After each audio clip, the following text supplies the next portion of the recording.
Hi, welcome to Conversion Conversations, and it is time to take a look at Transformers Generations War for Cybertron Earthrise Titan-class Scorponok, and he is awesome. I was hoping to get this review done back in December, but I've just had such a backlog, I haven't been able to do so. So obviously we've got Fast Track right here for scale, Scorponok's buddy, and I mean, he's a Titan-class figure. This thing is just massive. I'm tempted to say this is how I'm going to display him. I'm trying to find a spot where I've got the square footage to leave him in Scorpion mode, because I just love like sticking all these effect parts on him everywhere, and he just looks, you know, intimidating, and this dreadnought on the battlefield. It's just lovely. And I mean, this is his Scorpion mode. We can get some of this out of the way so we can take a look. He's got like this Scorpion-ish head. I mean, it's about as effective a Scorpion head as the original G1 Scorponok had, which is to say not very effective, but you know, it gives the impression of a robotic Scorpion, and it's got cool little like blaster effect gun ports here. Let me get in there. This might be a more mobile video than we're used to. So yeah, I do like that head. I really like the painted eye, and I like that he's painted in general. Didn't have to apply any stickers on here, which I love. And he's big and beefy and colorful, and that's, you know, at the end of the day, I think that's what I want from a Scorponok. In terms of articulation, we do have Scorpion claws that can go in and out, and these aren't real Scorpion claws, so we do get some finger articulation, which obviously is also present in robot mode.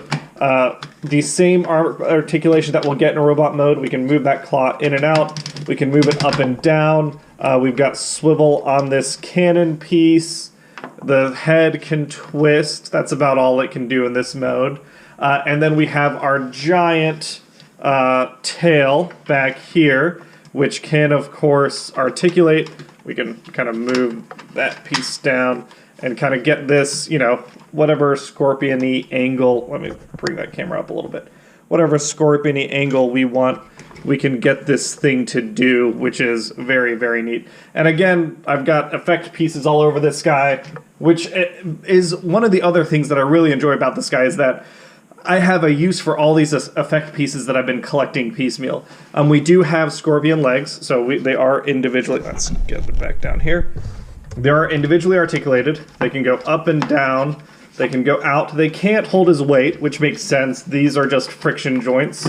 If you try to, you know, get him to up here, he does have a little toe articulation. If you try and get him up here, he's just not going to hold his weight. But that's okay, because he does, like I demonstrated, have casters that allow him to roll just fine. And yeah, this is my Scorponok, and he is amazingly awesome. For years, I was really tempted to pick up that BotCon Scorponok, that you know, Voyager size one, and I still might pick it up, the one that was a remold of like Energon Scorponok, but this guy is just awesome. It just makes me so happy. I don't know if he's my favorite Titan class figure. That might still be Trypticon, just because I love that dinosaur mode. But the Decepticons are just batting it out of the park with these Titan class figures. It just makes me very, very happy. Okay, so that is Scorpion mode. Let's see if we can get him into base mode. We'll take Fast Track, set him to the side. We're going to pull off his head here, leave this piece attached like so. We can go ahead and transform Zarak. Get these open. He just kind of folds apart, really, once you get him out of his head position. Things come up, shoulders come out, torso comes down. We can twist that head around, like so. Folding out. Bring the shoulders up, and there we've got our little posable robot man, which we'll talk about in just a moment. We'll stick him over here, see if we can kind of keep him out of the way as we're transforming the rest of this. We're going to take off his cannons on each side. I would need to turn him around this way. Okay, we're going to take off this rear piece of his tail, little pincer shield. We can fold in his tail like so, folding it down. We're going to come in and we're going to split these legs. And they, you know what? Less wieldy than I thought. They can come up and apart. They connect on the side right here, so we can lift that up.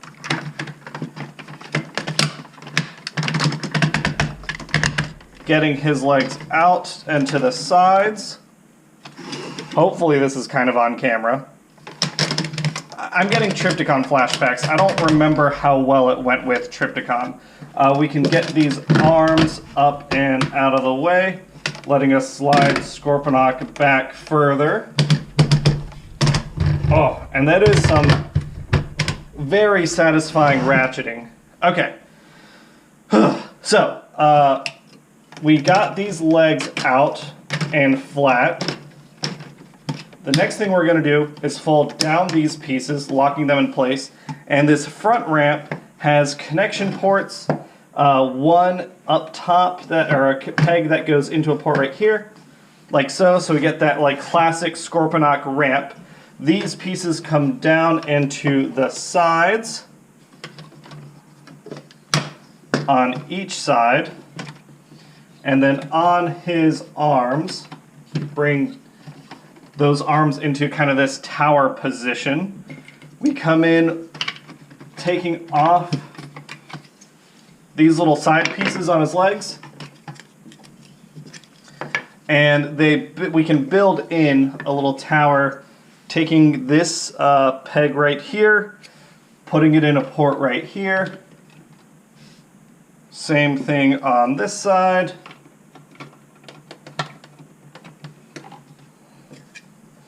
And then these pieces sitting up top on the gun ports, like so. So we've got our towers up.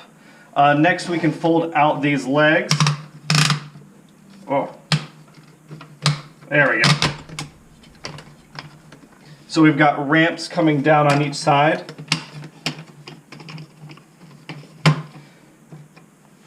And I believe this is his base mode. Oh, no, actually, wait. Fold this piece up, and we take our little shield. There we go. And here is a great looking base mode. My only real complaint about this base mode is the lack of Titan Master compatibility. It's a shame, and I know I love to rail on this part about the Earthrise and the War for Cybertron toys, that they are not Titan Master compatible. We have ramps right here that can airlock in, but they can't Titan Master in, which is unfortunate, and again is a big limiting factor on my enthusiasm for base modes. If I can't build a giant diorama using this guy and Fortress Maximus and all my Titan Master base modes, and then the airlock system, then I'm just not as interested. For scale, here's a little Titan Master, but again, he doesn't have pegs on the body to stand up on, which is a shame because Trypticon has those pegs, so it'd just have been nice to, be able to use them everywhere. He does have this little slide feature, which works pretty well. You can take a deluxe figure and sit them wherever you want. You've got Zarak over here, and he looks nice and menacing. We can go ahead and transform Fast Track off screen real quickly. So here is Fast Track and Zarak next to each other, and they're just a good looking duo. I like that Scorponok got all his buddies. Fortress Maximus got Cog, Trypticon got his buddy, but he didn't get what was his name? The little blue car. So it's nice that Scorponok here got his whole team. Same with, Metroplex. He got 6-gun, but he never got Slammer. So it's nice. It just feels good to have them both. And again, I've reviewed Fast Track already, but Zarak looks awesome. I really like that head sculpt. That's just a great looking figure. In terms of articulation on Zarak, since we are in base mode, it's got Titan Master waggle in that head. He's got really good shoulder articulation, can get anywhere you want. This, molded panel piece doesn't get in the way anywhere. Double folding elbows because of his transformation. He does have a bicep swivel. It's just you got to kind of tease it out a little bit, but he does do that. And then his wrist can move in and out because of transformation. He can do a fine Van Damme. He gets up as far as you need, back around his backpack, which is just, Trypticon's face but disassembled. And then he's got a nice deep knee bend. And they snuck in, Earthrise articulation onto his ankles, which, again, just makes him a really, really great figure. That just makes me very, very happy having these two be able to stand side by side if I wanted to keep him in base mode. Again, I don't think I do, because if I have to 3D print adapters to get airlock compatible with Titan's Return, it's just something I haven't been bothered to do yet. Maybe I'll do it in the future, but it's, we'll see. All right, so now we're going to get him into his big robot mode. We'll get fast track out of the way. Okay, starting out, we're going to fold up these legs, fold them around on both sides, and we can turn it. There is a port and a peg right here that they click into. Actually, I messed up already. We're going to fold in these airlock ramps first, and then we can fold everything over.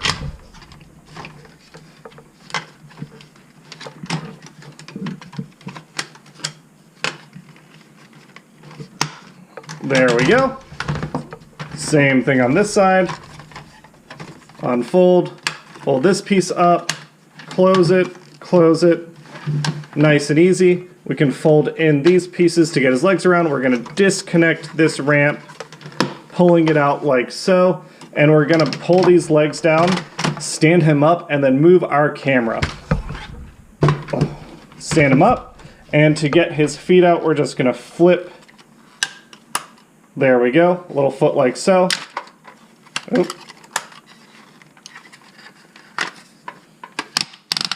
Oh, I totally forgot that. We need to get his ankle out, don't we? There we go. Then we can close up his legs. Same thing on this side. Come out, fold this piece out, close the leg back. I was wondering why that didn't feel right. Okay, just gonna stand him like this and get our camera up. All right, here we've got him in his big Titan stance almost. We're gonna disconnect this shield from his chest. And every time it wants to fight me. There we go. Drop his shield down. We can flip him around backwards so we can see the hole in his back where his legs are going to go. There's a gray piece here. Flip that up. Fold in his legs. One set goes in and then the other.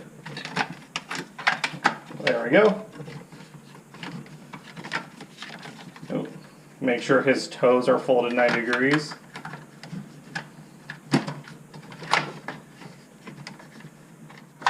There we go.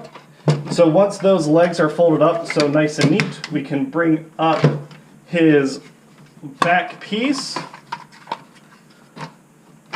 And we're going to bring his legs down just to make his stance a little more natural. So I always mess up this back piece, and I practiced it a couple times.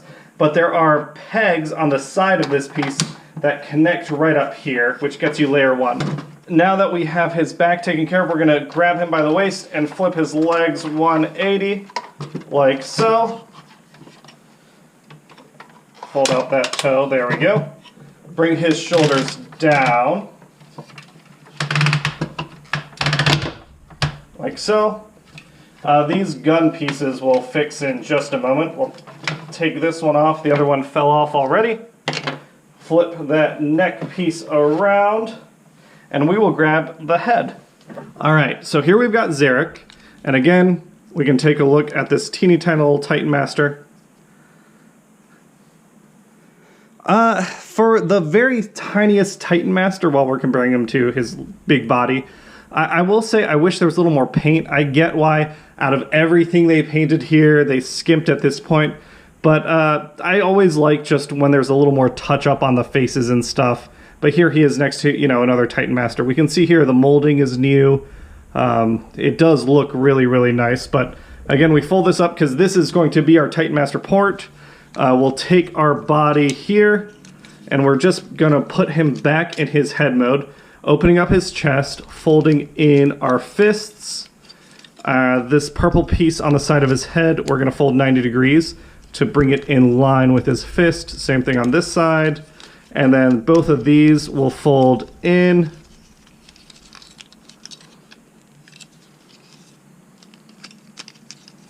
And his elbows will fold up, allowing us to compress everything down into kind of this head.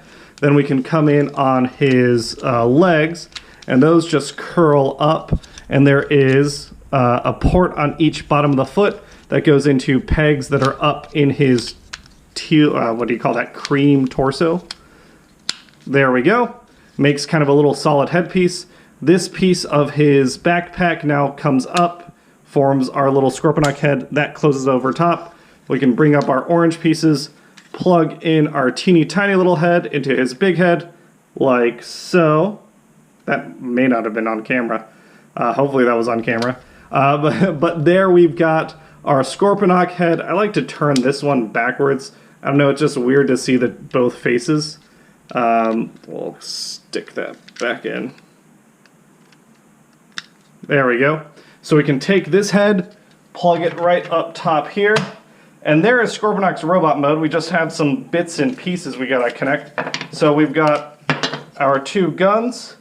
They can stick in right here and right here. We've got our two panel pieces. They can stick on these legs. Oh, maybe it's this way.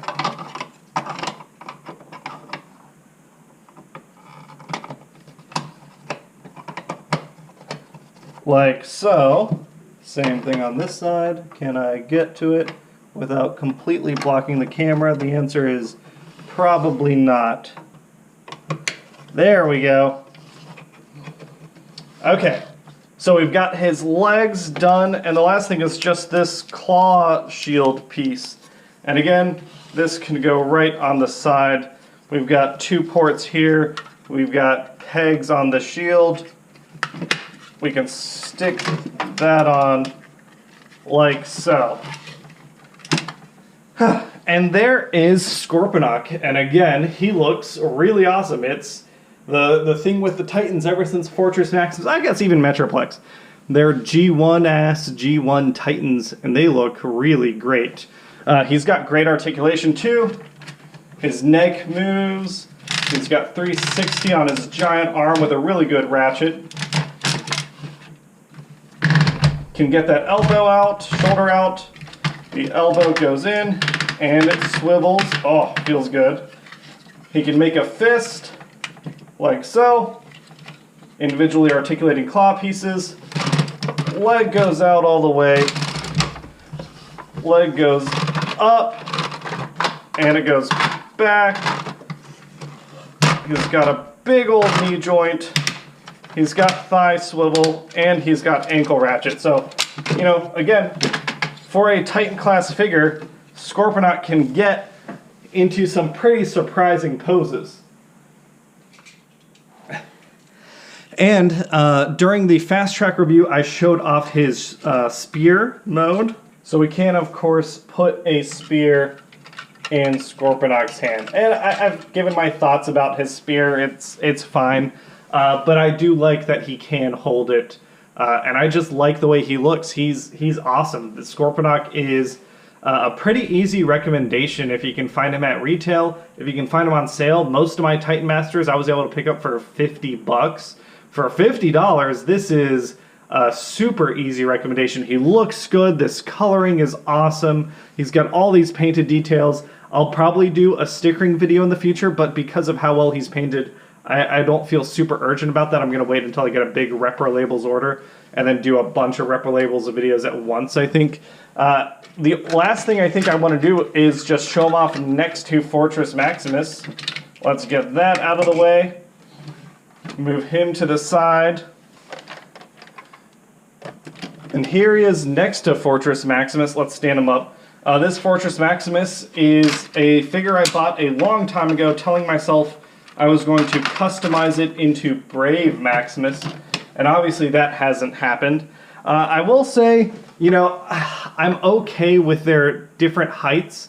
Would I like Scorponok was a smidge taller? Yeah.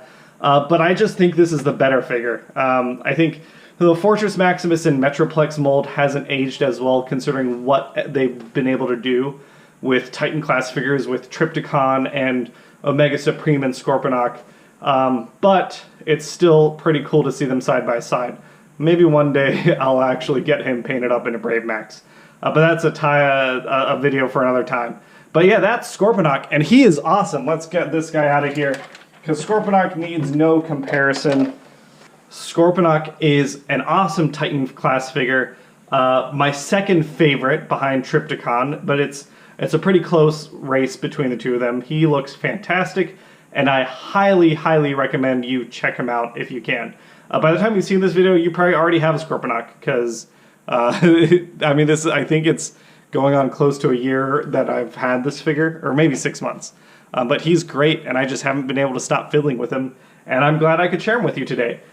So that's it for Scorponok. Now let's take a look at who the winner of our giveaway is. All right, with Scorponok out of the way, it's time to announce the winner of Black Roritchi. So here is everyone who entered in, put a comment in on the Generation Selects Black Roritchi giveaway. Tanamus Prime, Capnus 1228, Hickets is God, Nathaniel Prime, Trigger. We had 24 entries all through here, and here's all of them. One of them, KR Brickbot, confused me with some double negatives, but we sorted it out. So now we're going to go to the giveaway. Here are our 24 entries, and let's see who won Black Roritchi. Random between 1 and 24. Oh, shit, number 1. That is Noah Anderson. Noah Anderson, you won Black Roritchi. So again, per all my giveaways, standard rules, you won Noah Anderson, so you reach out to me. It can be on Twitter, it can be on Facebook, it can be on Discord, wherever you want. I think Hannah is setting up an Instagram account, but I don't know if she has yet. So right now, you know, if you go to our YouTube About page, it's got all the different ways you can reach out to me. Hit me up with your shipping information, and Black Roritchi will be out to you next week. Thanks, everyone, for participating in the giveaway and supporting the channel, and I will catch you all on the next one, which I think will be in a few weeks' time. See you, everyone!